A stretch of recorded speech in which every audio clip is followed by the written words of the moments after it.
പിതാവിൻ്റെയും പുത്രൻ്റെയും പരിശുദ്ധാത്മാവിൻ്റെയും നാമത്തിൽ ആമേൻ. എൻ്റെ പ്രിയപ്പെട്ട ഡിസംബർ 3-ാം തീയതി ബുധനാഴ്ച.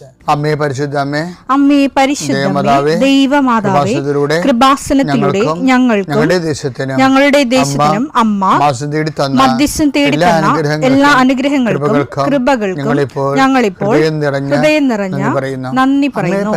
അമ്മേ പരിശുദ്ധമ്മേ ദൈവമാതാവേ, 2004 ഡിസംബർ 7-ാം തീയതി ഉച്ചകഴിഞ്ഞ് 2:30 കൃപാസനത്തിൽ സംഭവിച്ച അമ്മയുടെ പ്രത്യക്ഷപ്പെടലിനെ കുറിച്ച് തിരുസഭയ്ക്ക് സമർപ്പിച്ചിരിക്കുന്ന പഠനരേഖകളുടെ മേൽ സഭാത്മകമായ പഠനം ആരംഭിക്കുവാൻ ഞങ്ങൾ പ്രാർത്ഥിക്കുന്നു.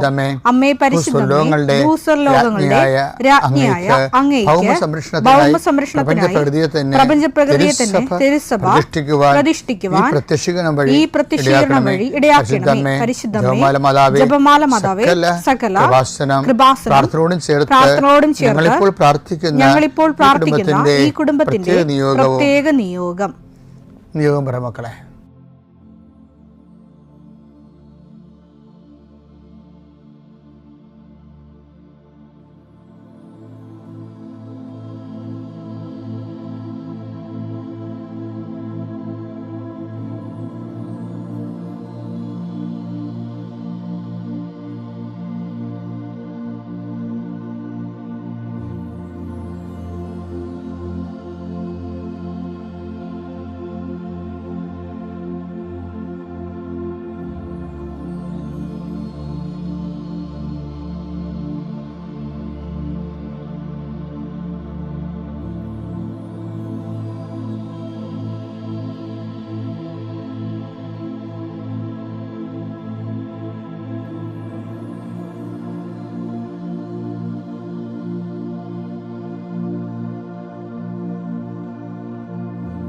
അമ്മയുടെ പ്രത്യക്ഷീകരണത്തിന്റെ ഈ അനുഗ്രഹവേളയിൽ ഞങ്ങൾക്ക് സാധിച്ചു തരുവാൻ കനിയണമേ. ആമേൻ. വിശ്വാസ പ്രമാണം.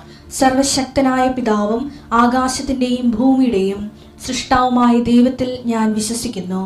അവിടുത്തെ ഏകപുത്രനും ഞങ്ങളുടെ കർത്താവുമായ ഈശോ മിശിഹായിലും ഞാൻ വിശ്വസിക്കുന്നു. ഈ പുത്രൻ പരിശുദ്ധാത്മാവിനാൽ ഗർഭസ്ഥനായി കന്യകാമറിയത്തിൽ നിന്ന് പിറന്ന് പൊന്തിയോസ് പീലാത്തോസിന്റെ കാലത്ത് പീഡകൾ സഹിച്ച് കുരിശിൽ തറയ്ക്കപ്പെട്ട് മരിച്ച് അടക്കപ്പെട്ട് പാതാളങ്ങളിൽ ഇറങ്ങി മരിച്ചവരുടെ ഇടയിൽ നിന്ന് 3-ാം നാൾ ഉയർത്ത് സ്വർഗത്തിലേക്ക് എഴുന്നള്ളി സർവശക്തിയുള്ള പിതാവായ ദൈവത്തിന്റെ വലതുഭാഗത്തിരിക്കുന്നു. അവിടെ നിന്ന് ജീവിക്കുന്നവരെയും മരിച്ചവരെയും വിധിക്കുവാൻ വരുമെന്നും ഞാൻ വിശ്വസിക്കുന്നു.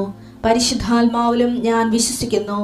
വിശുദ്ധ കത്തോലിക്കാ സഭയിലും പുണ്യവാന്മാരുടെ ഐക്യത്തിലും പാപങ്ങളുടെ മോചനത്തിലും ശരീരത്തിന്റെ ഉയർപ്പിലും നിത്യമായ ജീവിതത്തിലും ഞാൻ വിശ്വസിക്കുന്നു. ആമേൻ. സുഖസ്ഥനായ ഞങ്ങളുടെ പിതാവേ, അങ്ങയുടെ നാമം പൂജിതമാകണമേ. അങ്ങയുടെ രാജ്യം വരണമേ. അങ്ങയുടെ തിരുമനസ് സ്വർഗത്തിലെ പോലെ ഭൂമിയിലും ആകണമേ. അന്നു വേണ്ടുന്ന ആഹാരം ഇന്ന് ഞങ്ങൾക്ക് തരണമേ. ഞങ്ങളോട് തെറ്റ് ചെയ്യുന്നവരോട് ഞങ്ങൾ ക്ഷമിക്കുന്നത് പോലെ ഞങ്ങളുടെ തെറ്റുകൾ ഞങ്ങളോടും ക്ഷമിക്കണമേ. ഞങ്ങളെ പ്രലോഭനത്തിൽ ഉൾപ്പെടുത്തരുതേ, തിന്മയിൽ ഞങ്ങൾ രക്ഷിക്കണമേ. ആമേൻ. നന്മ നിറഞ്ഞ മറിയമേ, സ്വസ്തി. കർത്താവ് അങ്ങയുടെ കൂടെ സ്ത്രീകളിൽ അങ്ങ് അനുഗ്രഹിക്കപ്പെട്ടവളാകുന്നു. അങ്ങയുടെ ഉദരത്തിൻ ഫലമായി ഈശോ അനുഗ്രഹിക്കപ്പെട്ടവനാകുന്നു. പരിശുദ്ധ മറിയമേ, തമ്പുരാന്റെ അമ്മേ, പാപികളായ ഞങ്ങൾക്ക് വേണ്ടി ഇപ്പോഴും ഞങ്ങളുടെ മരണസമയത്തും തമ്പുരാനോട് അപേക്ഷിക്കണമേ. ആമേൻ. കർത്താവേ, നിന്റെ ഉന്നതമായ നാമത്തിന് സ്വസ്ഥം ചെയ്യുന്നു. കർത്താവേ, നിന്റെ വിശുദ്ധ പൗരോഹിത്യത്തെ മഹത്വപ്പെടുത്തണമേ.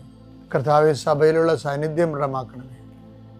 39 വർഷം ഞാൻ അർപ്പിച്ച കൃപാന്റെ യുഗതിയായി കൃപാസ്ഥാന ജീവനോടെ പ്രത്യക്ഷപ്പെട്ട മാതാവിൻ്റെ മാധ്യസ്ഥയിൽ അത്താറയിൽ നടന്ന 10,000-കണക്കിന് ആരാധന ശക്തിയാൽ കർത്താവ് ഇന്ന് യാത്ര ചെയ്യുന്നവരെ അവരുപയോഗിക്കുന്ന രേഖകൾ, ഓരോ രേഖകളെയും ഞാൻ കർത്താവിന് സമർപ്പിക്കുന്നു. നിങ്ങളുടെ സർട്ടിഫിക്കറ്റുകൾ, പ്രമാണങ്ങൾ, പാസ്പോർട്ടുകൾ, നിങ്ങളുടെ അപേക്ഷാ ഫോമുകൾ, നിങ്ങളുടെ ബാങ്ക് രേഖകൾ കർത്താവ് സ്പർശിക്കട്ടെ. ഇതുമായി കടന്നു പോകുന്നത് ഇതൊന്നും നഷ്ടപ്പെടാതിരിക്കാൻ കർത്താവിൻ്റെ വിശുദ്ധ മുദ്ര വെക്കുകട്ടെ. അത് ആർക്ക് കൊടുക്കുമ്പോഴും സ്വീകരിക്കുന്നവന് പരിശുദ്ധാത്മ നിറയുകയും നിനക്ക് ദൈവഹിതമാണെങ്കിൽ നിനക്ക് അനുകൂലമായ തീരുമാനം എടുത്തുകൊണ്ട് നിന്നെ സന്ധിക്കാൻ ഇടവരുത്തിട്ട് പ്രാർത്ഥിക്കുന്നു. നിന്റെ കൃഷിയിടങ്ങളെ കർത്താവ് അനുഗ്രഹിക്കട്ടെ. മത്സ്യത്തൊഴിലാളികളുടെ അവരുടെ ജീവിത മേഖലകളിലെ സാമ്പത്തികമായ ബാധ്യതകളും കടങ്ങളുള്ളവരെ കർത്താവ് ഏറ്റെടുക്കട്ടെ. കൃഷിക്കാർ, റബ്ബർ കൃഷിക്കാർ, റബ്ബർ ടാപ്പ് ചെയ്യുന്നവരെ, അതുകൊണ്ടെല്ലാം ഉപജീവനം നടത്തുന്നവർ, പലതരത്തിലുള്ള ഉൽപ്പന്നങ്ങൾ, കാർഷിക ഉൽപ്പന്നങ്ങൾ വിറ്റുമാറാതിരിക്കുന്നവർ, അത് വിറ്റുമാറിയില്ലെങ്കിൽ ജീവിത കാര്യങ്ങൾ നിറവേറാതെ തടസ്സപ്പെട്ട് കിടക്കുന്നവരെ ഈശോ നാമത്തെ ആശീർവദിക്കുന്നു. വിറ്റുമാറാനുള്ള സാധനങ്ങൾ, വള്ളങ്ങളുണ്ടാകും, വലകളുണ്ടാകും, വീടുണ്ടാകും, സ്ഥലമുണ്ടാകും, ഇങ്ങനെയെല്ലാം അതെല്ലാം പെൻഡിങ്ങിൽ കിടക്കുന്ന കാരണം നിൻ്റെ കടങ്ങളുടെ പലിശകൾ കൂടുന്നവരുണ്ട്. കർത്താവേ, ഞാൻ അവരെ കൃപാസ്ഥാനത്താരെ ജീവനോടെ പ്രത്യക്ഷപ്പെട്ട അപ്പം മാതാവിൻ്റെ പ്രത്യക്ഷീകരണ ദിനങ്ങൾ അനുസ്മരിക്കുന്ന ഈ വലിയ അനുഗ്രഹത്തിൻ്റെ കാലഘട്ടത്തിൽ മാതാവിൻ്റെ പ്രത്യക്ഷീകരണത്തിൻ്റെ ആ അടിസ്ഥാനത്തിൽ യേശുവിൻ്റെ നാമത്തിൽ ഞാൻ മക്കളെ ആശീർവദിക്കുന്നു. ഇതേ പിതാവും പുത്രനും പരിശുദ്ധാത്മാവിനെ നീക്കുവാമേ. എൻ്റെ പ്രിയപ്പെട്ടവരെ, നമ്മളെ ദൈവമായിട്ടുള്ള ഒരു മെറ്റീരിയൽ ട്രാൻസാക്ഷൻ ഈ ആൾക്കാരുടെ വാസ്തവം എങ്ങനെയാണ്? ചാകണ വരെ 10 ഇടുകൊല്ലൊക്കെ അവിടെ ജീവിക്കും. പക്ഷേ അവരുടെ ട്രാൻസാക്ഷൻ എന്താണ്? ദൈവമായിട്ടുള്ള ട്രാൻസാക്ഷൻ കൊമേഴ്ഷ്യൽ ട്രാൻസാക്ഷനാണ്. എന്ന് വെച്ച് കഴിഞ്ഞാൽ ഭൗതിക ആനുകൂല്യങ്ങളും അനുഗ്രഹങ്ങളും നേടിയെടുക്കാൻ വേണ്ടിയുള്ള പ്രാർത്ഥനാ വ്യാപാരം എന്ന് പറയും. അത് ഒരുപക്ഷെ ഒരു ആദ്യകാലങ്ങളിലൊക്കെ ഓക്കെ ആകാം. പക്ഷെ നമ്മൾ അങ്ങോട്ട് ദൈവത്തിലേക്ക് വരുന്തോറും അത് വർക്കൗട്ട് ചെയ്യത്തില്ല. വർക്കൗട്ട് എന്ന് വെച്ച് കഴിഞ്ഞാൽ ആ ലെവലിൽ തന്നെയാണെങ്കിൽ നിൻ്റെ സ്റ്റാറ്റസും അങ്ങനെ തന്നെ ആയിരിക്കും. ബൈബിൾ എപ്പോഴും അഡ്രസ്സ് ചെയ്യണത് ഈ ബാഹ്യ മനുഷ്യനല്ല. ബാഹ്യ മനുഷ്യനാണ് മെറ്റീരിയൽ ബെനിഫിറ്റ്സ് ഒക്കെ വരണത്. ബൈബിൾ അഡ്രസ്സ് യേശുക്രിസ്തു നമുക്ക് നൽകിയത് നമ്മുടെ ആന്തരിക മനുഷ്യൻ ബലം പ്രാപിക്കാൻ വേണ്ടിയാണ്.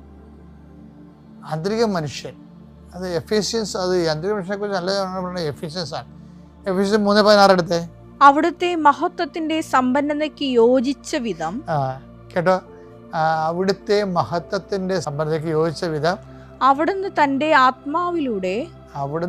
ആത്മാവിലൂടെ നിങ്ങളുടെ ആന്തരിക മനുഷ്യനെ ശക്തിപ്പെടുത്തണമെന്നും നിങ്ങളുടെ ആന്തരിക മനുഷ്യനെ ശക്തിപ്പെടുത്തണമെന്നും വിശ്വാസം വഴി ക്രിസ്തു നിങ്ങളുടെ ഹൃദയങ്ങളിൽ വസിക്കണമെന്നും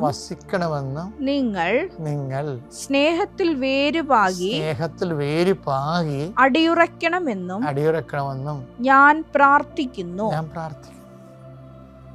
അപ്പോസ്തലന്മാരൊക്കെ പ്രാർത്ഥിക്കണം അതിനു വേണ്ടിയാണ്. എന്തെങ്കിലും പറയണതറിയാമോ? ഞാൻ ഇടയ്ക്ക് ഇപ്പം വിചാരിക്കും, ഇപ്പം ഈശോ ഉണ്ടല്ലോ, ഈ ആന്തരിക മനുഷ്യൻ ശക്തി പ്രാപിച്ച ഏറ്റവും നല്ല മാതൃകാ രൂപമാണ് ഈശോ എന്ന് പറയുന്നത്. അത് ഇപ്പം ഈശോ എന്താ പറഞ്ഞത്? നിങ്ങൾ സർപ്പങ്ങളുടെയും തേളുകളുടെയും ശത്രുവിൻ്റെ സകല ശക്തികളുടെ മേൽ ചവിട്ടി നടക്കാൻ ഞാൻ നിങ്ങൾക്ക് അധികാരം നൽകുന്നു നിലപറയണത്. 10:19 ലൂക്കായി. ഇതാ പാമ്പുകളുടെയും തേളുകളുടെയും ശത്രുവിന്റെ സകല ശക്തികളുടെയും മീതെ ചവിട്ടി നടക്കാൻ നിങ്ങൾക്ക് ഞാൻ അധികാരം തന്നിരിക്കുന്നു. ഒന്നും നിങ്ങളെ ഉപദ്രവിക്കുകയില്ല. അതായത് വിഷയം എന്ന് വെച്ച് കഴിഞ്ഞാല് നമ്മൾക്ക് ഈ ആന്തരിക മനുഷ്യൻ ബലം പ്രാപിക്കുന്നതിൻ്റെ ഒരു തെളിവാണ് മറ്റുള്ളവർ നമ്മൾ ഉപദ്രവിച്ചാലും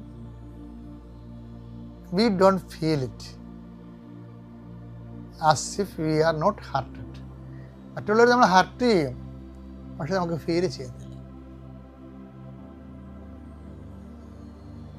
അതാണ് ഈ ആന്തരിക മനുഷ്യൻ ബലം പ്രാപിച്ചാലുണ്ടാകുന്ന ഒരു റിയാക്ഷൻ ആൻഡ് റെസ്പോൺസ് എന്ന് പറയുന്നത്. ജഡിക മനുഷ്യനാണെങ്കിൽ നമ്മളെ തന്തയ്ക്ക് വിളിച്ചാൽ നമ്മളും തന്തയ്ക്ക് വിളിക്കും. അത് അവനെ തല്ലിയവനെ നമ്മൾ തല്ലിയ തിരക്കി പിടിച്ച് നമ്മൾ പോകും, അല്ലെങ്കിൽ പക സൂക്ഷിച്ച് വെക്കും. അപ്പം ജഡിക മനുഷ്യനാണ് ശരിക്കും പറഞ്ഞാൽ. ഇതങ്ങനെയല്ല, നമുക്കങ്ങനെ തോന്നത്തില്ല. പോട്ടെ എന്ന് പറയും. ഇപ്പം ഈശോ തന്നെ, ഇപ്പം ഉദാഹരണത്തിന് സർപ്പങ്ങളുടെയും തേളുകളുടെയും ചവിട്ടി നടന്ന ഒരാളാണ് ഈശോ. ഇവിടെ സർപ്പം ആരായിരുന്നു? സർപ്പം എന്ന് പറയുന്നത് യൂദാസ് സർപ്പമല്ലായിരുന്നു. കർത്താവ് എന്താ പറഞ്ഞത്? ഞാൻ നിങ്ങളെ